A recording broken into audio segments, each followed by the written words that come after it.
এটা একটা logic gate বা একটা সমীকরণ লজিক সার্কিট। সেখান থেকে আমাকে সমীকরণ বের করতে হবে। অর্থাৎ অনেক সময় এরকম একটা গেট দেওয়া থাকে, এই গেট থেকে তোমাকে বলতে পারে আউটপুট এফ, এই এফ এর সমীকরণ বা সরলীকৃত মান বের করো। তাহলে এখানে এফ এর সরলীকৃত মান বের করতে গেলে খেয়াল রাখতে হবে এখানে কয়টা চলক আছে। আমাদের চলক আছে দুইটা চলক এ এবং বি। মাঝখানে আমরা একটু পরিবর্তন দেখতে পাই, সেটা হলো এ নট এবং বি নট। একেবারেই সহজ। আমরা প্রথম কাজ করব, দেখো রেখাটা কোথায় থেকে টানা হয়েছে। রেখাটা হলো এ নট থেকে টানা হয়েছে, তাহলে এটা ইনপুট হিসেবে এ নট। দ্বিতীয় ইনপুটটা কি? দ্বিতীয় ইনপুট হলো বি নট। একটু দূরে লিখব বি নট। আমরা জানি একটু বাঁকানো টাইপের যে গেট, সেটাকে আমরা সাধারণত অর গেট হিসেবেই চিনি। তাহলে এই অর গেট যদি থাকে, সেই ক্ষেত্রে অর গেটের চিহ্ন হলো যোগ। এরপর একটু খেয়াল করো তো, এইখানে কি আছে? নট চিহ্ন। তাহলে নট চিহ্ন কিভাবে দেয়? বার বা প্রাইম। আমরা সম্পূর্ণ অংশের উপরে একটা প্রাইম ব্যবহার করব এই নটের কারণে। এরপর আসতেছি, দেখো দ্বিতীয়টা খেয়াল করে একটু, এটা কোথায় থেকে ইনপুট? কার ইনপুট? এ। Input A. এরপরে কার কাছ থেকে? বির কাছ থেকে। Input B. দেখো তো পূর্বের অবস্থার মতো কিনা? অবশ্যই পূর্বের অবস্থার মতো, অর গেট। এটা অর গেট। এরপরে নট আছে, নট দিলাম। এখন আবার একটু খেয়াল করো, এটা একটা ইনপুট, এটা একটা ইনপুট, অর্থাৎ এ নট প্লাস বি নট তার হোল নট একটা ইনপুট যদি আমরা ধরে থাকি। তাহলে এখানে আমরা লিখব, একটু এফ কে আমরা মুছে দিই, অর্থাৎ এ নট প্লাস বি নট তার হোল নট, অর গেট যেহেতু, তাহলে এ প্লাস বি তার হোল নট। এরপর একটু খেয়াল করো তো, সম্পূর্ণ সমীকরণের উপর একটা নট। আমাদের লজিক সার্কিট থেকে লজিক সমীকরণ অথবা হলো আমাদের যে লজিক ফাংশন, এটা বের করা অনেকটাই সহজ।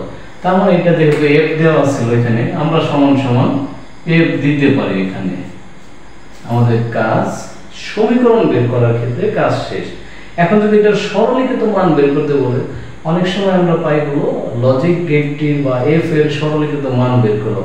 দেখো তো সরলীকৃত মান আমরা কিভাবে বের করতে পারি। তাহলে সরলীকৃত মান আমরা প্রথমত একটু এখন মুছে দেব আমরা, বোর্ড ছোট থাকার কারণে।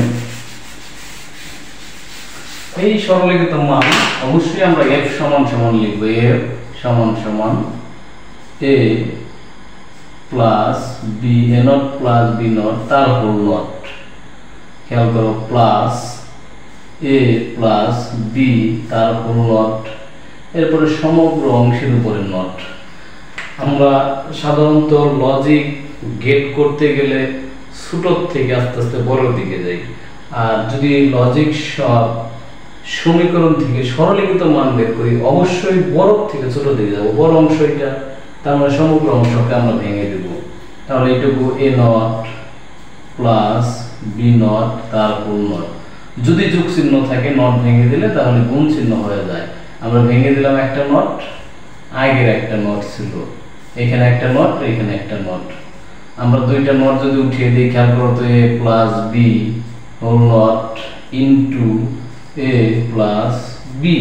আমরা যদি কখনো হলো নট উঠিয়ে দিই, মাঝখানে যদি যোগ চিহ্ন থাকে, অবশ্যই দুইটা অংশের মাঝখানে ব্র্যাকেট ব্যবহার করতে হবে, যেহেতু অঙ্কটা ভুল হয়ে যাবে অবশ্যই। এইবার দেখো দুইটার মধ্যে গুণ চিহ্ন আছে, এ নট দিয়ে এটাকে গুণ করে আমরা A not A plus A not B plus, আমরা এবার বি নট দিয়ে গুণ করব। তাহলে বি নট দিয়ে যদি আমরা গুণ করি, তাহলে কি দাঁড়ায়? A B not plus B into B not. এখন আমরা একটা মান বসাবো, অর্থাৎ একই চলক যদি হলো একই চলক যদি দুই রূপে থাকে সেই ক্ষেত্রে আমরা কি করি, একটা মান বসাই। মান মানে এর মান 0, a নট এর মান 1, তাহলে এটার মান 0 plus a not b plus a b not plus, এটাও ঠিক এরকম, এখানে মান বসাইতে হয়। b এর মান যদি আমরা 0 বসাই, b নট এর মান 1, আর b এর মান যদি 1 বসাই তাহলে b নট এর মান 0 হয়ে যাবে। তার মানে এটা গুণ করলে 0 হয়ে যায়।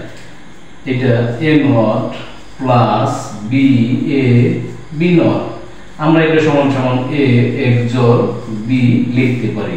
এটাই আমার সরলীকৃত মান এবং এখানে আমরা অ্যানসারটা দিতে পারি। আশা করি বুঝতে পারছি। ধন্যবাদ সবাইকে।